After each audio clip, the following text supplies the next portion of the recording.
Bonjour à tous, c'est Chafton, et aujourd'hui on se retrouve pour la preview de l'hiver 2017, et qui m'en a beaucoup, environ 45. On commence tout de suite avec Aka Junsanku Kansatsuka nous raconte l'histoire du royaume de Dowa, divisé en 13 états, chacun contrôlé par une agence. Ces dernières sont liées à une gigantesque organisation baptisée ACCA, chargée de maintenir l'ordre. Jean, le protagoniste, est l'un des membres de l'ACA. C'est Madhouse qui s'en occupe, et ça c'est bien. C'est quand même eux qui ont accouché de ça. AK13 ou 13e département de surveillance des quartiers est probablement l'anime que j'attends le plus cette saison. En tout cas l'anime que je ne connais pas, que j'attends le plus cette saison. Je sais pas pourquoi, il me donne envie de le regarder. Du coup je ferai probablement un épisode dédié à lui dans un Je sais pas vous. Et pour vous donner envie de le regarder, il y a Miyano Memoro. Mais si vous le connaissez, c'est lui.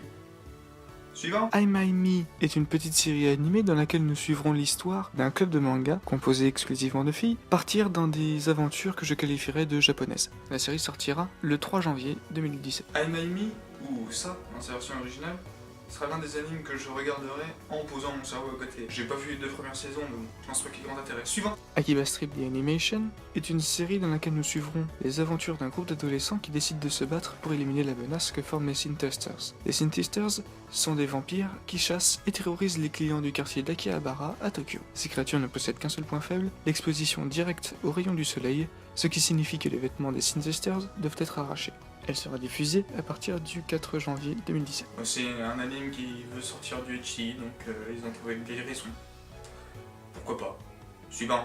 Ao no Exorcist, Kyoto Fujoen est la seconde saison de l'anime Ao no Exorcist. Si vous connaissez pas Blue Exorcist, je suis désolé, mais je ne peux plus rien faire pour vous. Mis à part que la sortie est pour le 6 janvier, tout est dit. Bang Dream sera centré sur le quotidien d'un groupe de musique composé de 5 jeunes lycéennes. Kasumi Toyama qui s'occupe de la guitare et du chant, Arisa Ichigaya du synthé, Rimiyu Shigome de la basse, Taya Nazono de la seconde guitare et Saya Yamabuki de la batterie. La série est prévue pour le 21 janvier. Tiens, c'est marrant ça me dit quelque chose. Suivant. Chain Chronicle suit un groupe d'aventuriers qui s'est mis en tête de s'opposer au roi sombre, un roi qui a pour but de faire plonger son pays dans les ténèbres. Le problème est qu'il n'arrive pas à gagner cette bataille, et que le Chain Chronicle se retrouve scindé en deux, et le roi en obtient une partie, teintant de monde de ténèbres. Sortie prévue le 7 janvier. Pour Chain Chronicle, oui, alors je regarderai, mais on va le voir plus tard. Il y a déjà un film qui est sorti, que je n'ai pas regardé, puisque je voulais attendre la série pour le regarder. Et il y a 2 autres films qui sortiront cette année, en 2017. Donc oui, je regarderai, mais j'attends pas grand chose de lui. Suivant. Chaos Child se déroule après les événements du 7 septembre 2015, où un jeune homme meurt soudainement en postant une vidéo de sa caméra sur le web. Plus tard, le 19 septembre, un musicien de rue meurt de la même étrange façon en s'exécutant. Miyashiro Takuru est un membre du club de presse de l'académie Rikiho et chargé d'examiner ces incidents. La série débutera le 11 janvier 2017. Chaos Child fait partie de l'univers de Steins Gate. Comme tous les animes qui ont un nom composé, séparé d'un point virgule. Donc j'attends énormément cet anime, surtout que le premier épisode fera une heure. Suivant. Chiroran Nibun no Ichi, ou Chiroran 1,5, se passera dans un Tokyo en plein chaos. Différentes factions n'hésitent pas une seule seconde à imposer leurs idéaux par la force. Nos héros tenteront donc d'apporter la paix sur cette ville, en formant le Shinsengumi. Sortie prévue le 9 janvier, ce sera probablement un anime comédie, sans plus. Suivant. Demi-chan, ou Kataritai, suit l'histoire d'un professeur de biologie dans un lycée qui possède un grand intérêt pour les demi et son interaction avec divers agines. Au fur et à mesure, il se rend compte que ces êtres, pourtant différents des humains, possèdent les mêmes problèmes d'adolescents que les autres. Les demi sont des Dullahan, des succubes ou encore des vampires, et la série est annoncée pour le 7 janvier 2017. C'est plus ou moins la même chose. À voir, ça peut toujours être marrant. Suivant. Health Live nous raconte l'histoire du jeune Shuta Kokonose qui a une particularité bien à lui qui a tendance à le nuire. En effet, il est capable d'entendre une voix, mais celle-ci se manifeste uniquement pour le rabaisser. De ce fait, il n'a peu d'amis car les autres le trouvent particulièrement étrange, en particulier quand il répond à la voix qu'il entend dans sa tête. La série sortira le 8 janvier. Je sais pas pourquoi, mais lui, je sens que ça va être complètement nul à chier. A voir si ça me surprend. Suivant. Fuka est une série dans laquelle nous suivons Yu Haruna qui se voit contraint de déménager et de vivre avec ses 3 sœurs dans une maison à Tokyo suite à la mutation de son père aux États-Unis. Accro aux réseaux sociaux et plus particulièrement à Twitter, il vit tout cela avec un certain détachement jusqu'à sa rencontre avec Fuka, fille d'athlète japonais et grande passionnée de musique. L'anime sortira le 6 janvier 2017. Wow, tu sais mettre l'eau à la bouche là. Un gars passionné par Twitter. Waouh. On verra bien. Mais en attendant, suivant. Gabrielle Dropout nous raconte l'histoire de Tenma Gabrielle White, une ange fraîchement diplômée et première de sa promotion. Pour devenir des anges à part entière, les diplômés de l'école des anges doivent poursuivre leurs études sur Terre dans le but d'apprendre à mieux connaître les humains et les diriger plus facilement vers le monde de la justice. Bien que fortement motivée à répandre la joie dans le monde des humains, au départ, elle va rapidement devenir paresseuse et commencer à sécher les cours à l'école pour aller jouer aux jeux vidéo. Nous suivons son quotidien entouré de ses 3 camarades, Vine, Satania, toutes les 2 des démons, et l'ange Raphaël. Sortie prévue le 9 janvier, et je sais pas pourquoi, mais ça me rappelle le Count Trouble. Sauf que ça va être en moé, ça va être beaucoup moins drôle. Suivant. Gangan Ganko-chan est une petite série animée dans laquelle nous suivrons un jeune homme nommé Gen voyager dans le temps jusqu'en 2020, une époque à laquelle l'humanité a disparu. Il restera dans une maison familiale nommée Ganko, dans laquelle il remarquera avec effroi qu'il n'y a ni électricité, ni gaz, ni eau courante, et qu'aucune distraction n'est disponible. L'anime sortira courant janvier 2017. Ça aurait pu être intéressant, mais j'ai l'impression que vu l'affiche, ce sera plus basé sur la comédie que la survie. Je trouve ça un peu dommage, mais on va quand même regarder.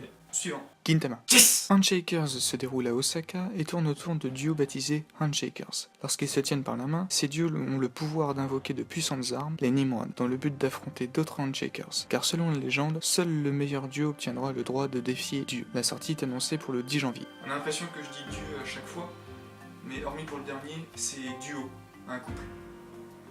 Je pense d'ailleurs que ce sera vraiment un couple, un homme et une femme. Ça a l'air intéressant, mais je sais pas pourquoi ça me rappelle Absolute Duo. Du coup, suivant. Idol Incidents. Non. Gachi Watashi no Italian suivra le quotidien de Morina Nanase, une jeune lycéenne qui commence à travailler dans le restaurant italien Trattoria Festa, sortie prévue pour le 11 janvier. Ça ressemble à un mélange entre Kofku Graffitis et Pan d'épices. Pourquoi pas. Suivant. Kemono Friends nous raconte l'histoire d'un enfant qui se perd dans le parc Japari et fait la connaissance de Serval qui va tenter de l'aider. La particularité de ce parc est que récemment, une mystérieuse poussière d'étoiles a permis à certains animaux de se transformer et peuvent parfois prendre l'apparence d'un humain, devenant ainsi des hybrides appelés Animal Girls. La sortie est prévue pour le 10 janvier. Je sais pas quoi dire dessus, donc je vais regarder, mais suivant. Kobayashi-san Chi no Maid Dragon raconte l'histoire de Kobayashi, une jeune salariée vivant seule jusqu'à ce que Tohoru, une enfant de dragon, vienne vivre avec elle. Tohoru considère les humains comme des êtres inférieurs et inutiles. Après avoir été sauvée par Kobayashi, elle décide de mettre ses préjugés de côté et d'aider la jeune salariée dans diverses tâches. La sortie est prévue pour le 11 janvier. On dirait un peu la version moe de Sekai no Warino encore. Du coup, pourquoi pas, mais suivant. Kono. C'est bon, tous les fans de SAO sont partis? Tu peux envoyer le vrai SAO. Kono Subarashi Sekai Nishku Fukuo saison 2 fera donc suite aux aventures de la saison 1, dans laquelle nous pouvons voir Sato Kazuma se faire réincarner dans un monde fantastique, similaire à un jeu RPG. Est-ce qu'il y a vraiment besoin de développer pour celui-là? Pour ceux qui voient de quoi je parle, sachez que, en jugé par la PV qui nous est sortie, il y aura probablement un autre épisode spécial Japanimation. Donc oui, je vais regarder avec grand plaisir. Du coup, suivant. Kuzuno Unkai nous raconte l'histoire d'Awaya Mugi et Yasuraoka Hanabi, tous deux âgés de 17 ans, semblant être le couple idéal, mais seulement en apparence. En effet, Mugi et Hanabi ne sortent ensemble que parce que leur amour n'est pas réciproque. Mugi est amoureux de sa professeure, Akane Minagawa, et Hanabi d'un autre professeur qui est un ami de la famille. Ils se retrouvent tous les jours dans un endroit seul pour se confier l'un à l'autre et pour combler ce manque de contact physique. La série est prévue pour le 11 janvier. Cette série fait partie des deux où je préférerais lire le manga avant de regarder l'épisode. Ça fait plus ou moins 2 ans que je voulais les lire, ces mangas. Du coup, je vais en profiter que leur version animée soit sortie pour les regarder. Suivant.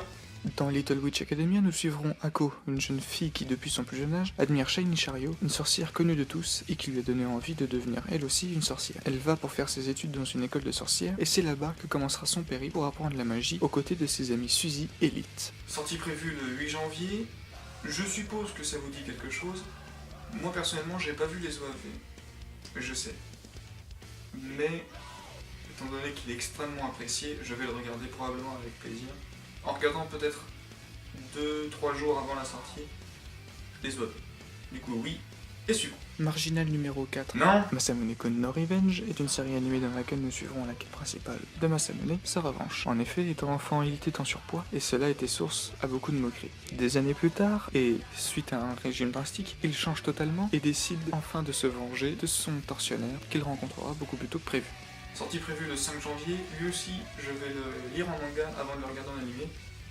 Du coup, c'est un oui, et du coup, c'est un suivant. Les filles du club de cyclisme du lycée est une série dans laquelle nous suivrons des jeunes filles faire du vélo. La série est annoncée pour le 6 janvier 2017. Voilà, c'est le titre français, mais en même temps le titre original c'est ça.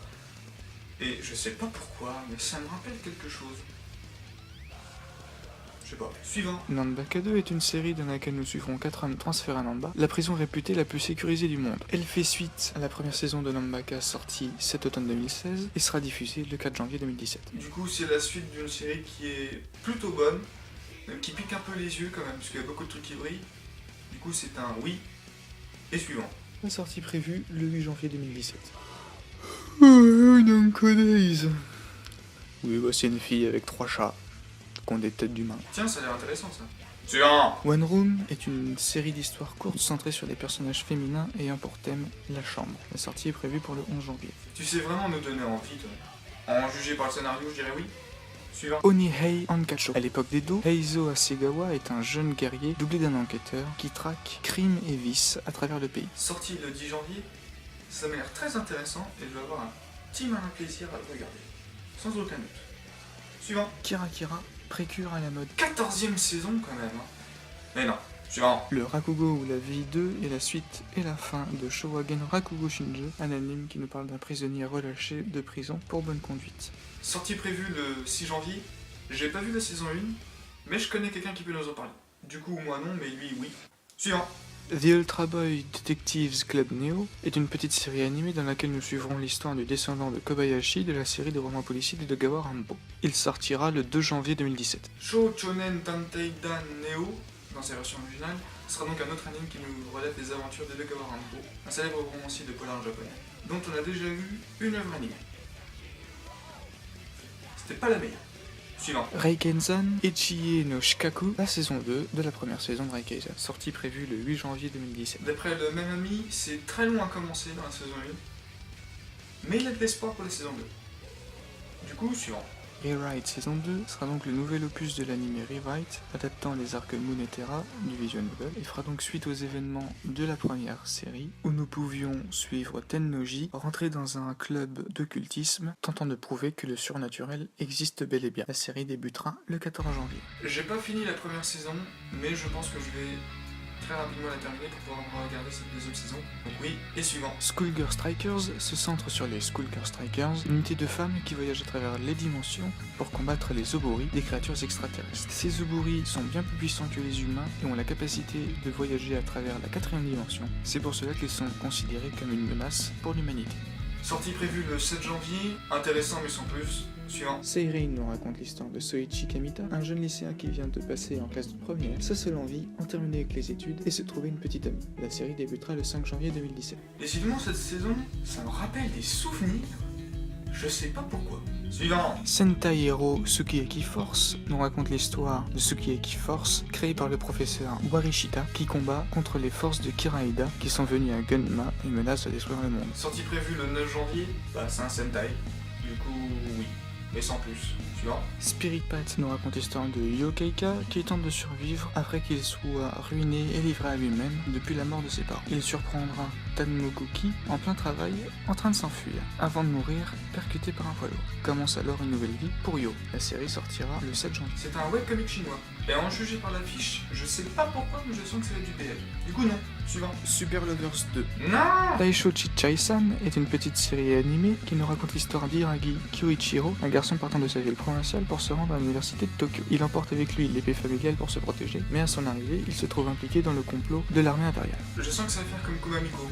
Ça va être bien au début, mais ça va être chiant à la fin. À voir. Suivant. Urarara Meirocho est une série dans laquelle nous suivrons 4 jeunes filles souhaitant devenir diseuses de bonne aventure.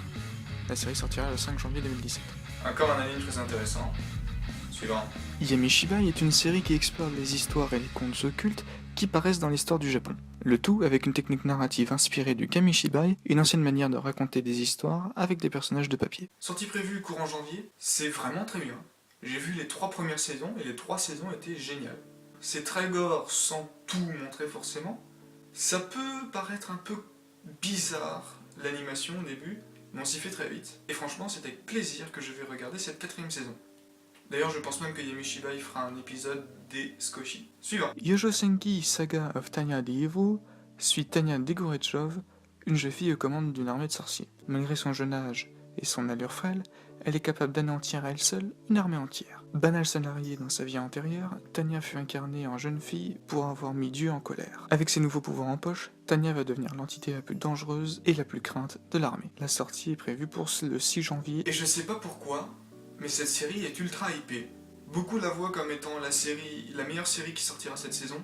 J'attends de voir, j'ai très peur des séries hypées. Généralement, c'est pas bon signe, mais on sait jamais. En juger par les PV, il y a déjà 3 seiyuu qui sont très bons. Suivant. Yowamushi Pedal, New Generation. T'en as pas parlé avant? Ah non, c'est celui avec le bon scénario. Tales of Zestiria DX, deuxième saison, raconte la suite des événements qui se sont produits dans la première saison de Tales of Zestiria, dans laquelle nous pouvions voir Sorey, un jeune homme élevé parmi les séraphins, des êtres spirituels qu'aucun humain n'est capable de voir. La légende raconte que, à l'époque, les humains et les séraphins pouvaient se voir, mais que depuis l'apparition des calamités, cela est impossible. Suite à plusieurs événements, Sorey finit par retirer l'épée sacrée de la pierre dans laquelle elle a été plantée et devient le berger, c'est-à-dire la personne qui se doit de débarrasser le monde des calamités, monstres qui sont nourris de la noirceur des gens. Sortie prévue pour le 8 janvier, la première saison était tout simplement magique, avec de la vraie 3D, qui fait du bien à regarder. Ça nous change de la CGI, et c'est avec plaisir que je vais regarder cette seconde saison. Du coup, pour les OAV, je l'ai fait vite fait, il y aura Chirdanshi, Days, Arm de Blue Gunvolt, Hibiki Euphonium, Trickster, Oshiete Galko-chan, Ryu no Aisha, qui est le deuxième OAV, le premier étant génialissime, Six Arts Princess, Gesuyubi no Tawawa, qui est une série que j'ai énormément appréciée, et évidemment sortira le 31 décembre.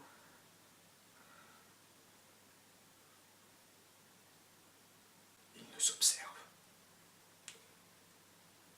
Faut pas le dire trop fort.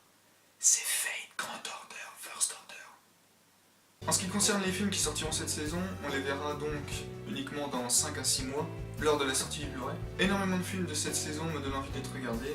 Voici donc la liste non exhaustive de ce que je vais regarder dans 5 à 6 mois. Popping Q, Kotetsujo no Kabaneri, le film 1 et 2, Overlord, le film 1 et 2, Chain Chronicles, le film 1 qui en fait est sorti cet automne 2016, le film 2 qui sortira plus tard, Gekusatsu Kikan, Senkan Miyamoto 2202, Trinity 7, Red Ash, Genbanujo, Hirune Hime, Washio Sumiwa Yusha Dearu, le premier film, Aoni, Sword Art Online, Ordinal Scale, et le troisième film Kizumu Nagatari.